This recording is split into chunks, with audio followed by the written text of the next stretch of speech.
Hi readers, I'm Jane, and today we're going to be discussing international fiction, which really it's voices, international voices. And as some of you may know, I'm hoping all of you know, that in the shop there is a special section where all of these books are kept, which is really helpful because they may be obscure sometimes. A lot of them were written years ago and have just recently been translated. So one of the things that I really enjoy about reading a book that's been translated is that I feel the book has been written twice. First, it's been written by the person in their language, and then a translator comes in and actually is rewriting the book in English. And that just kind of is I think it's a little mystical kind of way of a book. It gives it a special touch. It's not just someone editing their own writing, it's someone taking the writing and making us understand it. So the first one that we're going to discuss is called Free Day. This book was written in 1973, but was only recently translated into English. The author is no longer alive. She was fairly young. It was her first book. And one of the interesting aspects of this book, it is about a girl, Gala, who lives in a farming area in the Garonne area of France. And her parents were, in the book, are Italian. A lot of Italians apparently came into France between the world wars, and they were never really accepted as French. Even though they did have to learn French, they had to speak French.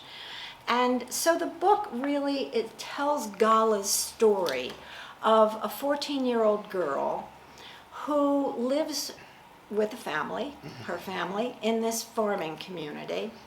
She rides 20 miles to a Catholic school for schooling. She's the only child of the many in this family who is going to school.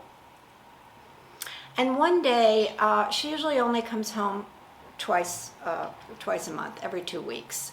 So she stays at the school otherwise. But one day, she has this urge to see her mother and to go home. So she gets on her bike, and it's just a drenching rain day, which turns cold, but she persists in going home. A lot of the book, excuse me, I do have some notes. So I just wanted to read a touch, just to give you an idea of the writing. The rain stopped just as I got home. I leaned my bicycle against the wall of the barn and left it there. I leaned it against the wall too, next to it, to catch my breath. I was tired, really tired. My bicycle would be safe enough. Her bicycle is almost a character in this book, because she talks about how when she's riding it through the mud, the sounds it makes, how the tires get caked, and it's rusty, and sometimes she has to walk her bike instead of riding her bike.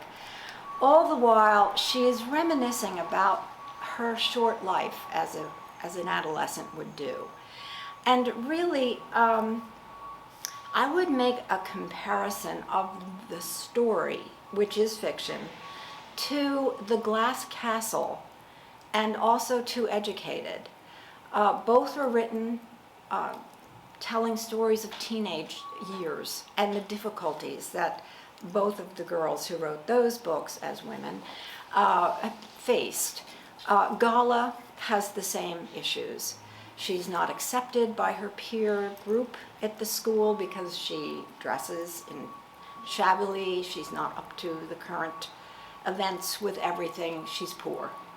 And she's also an other. She is not born French.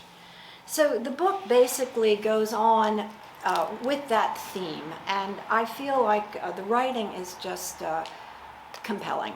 and I highly, highly recommend this book. It's one of my favorites. It's called Luminous Republic. It's by a Spanish person. He has written a number of books. This is not his first book. However, it's, I would say if you've read, trying to think what would be a good comparison, probably something like let me see, I wrote it down here. It'll come to me. It's about a man who is a low-level administrative social worker. He and his wife and young daughter move to a town. The town has a name, but the country doesn't. But you get the sense of the description that he gives of his town, that it's in Argentina and it's on the edge of the jungle.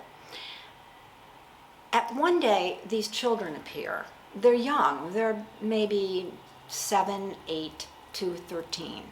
And a few of them come into town. And they're kind of raising havoc in a sense that no one knows who they are, where they've come from, and they're speaking a language that seems to be all their own. As the time progresses, and he is in charge of finding out about these children because he's in the social work aspect of the town administration. And as the time progresses, more of these children show up, and then they disappear in the night. So the townspeople get concerned, and they're concerned maybe they need to be taken care of, on and on. At some point there's a holiday, and the townspeople are very generous, and they put food out for those in town that are in need. Well, these children come and steal all that food. So the townspeople are starting to get a little unhappy with this band of children.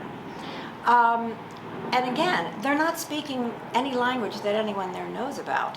So time passes, and some of the children in the town's children, start becoming parts of this group because they think it's fun, they're rebellious, they're different. And in the meantime, the town is trying to figure out where they go at night. That is the mystery of this book. And it hangs there in the air. It's kind of like a fog in this book. You're wondering, what is happening with these children? And really, I don't want to go into detail about what does happen because that spoils the book. But it has a mysterious aspect to it, which I think is well worth the read. Very well written, short, but really holds your interest. It's a worthwhile read. I am a big lover of international voices, fiction that has been translated from the person's language into English. Appletree Books has a very special section called International Voices.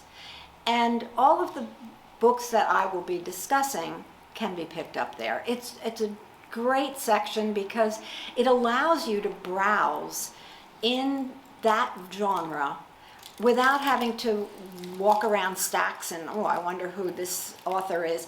It's all right there. And if you really love French and you love French writers, they'll be right there. So I highly recommend browsing in that section. It's my favorite.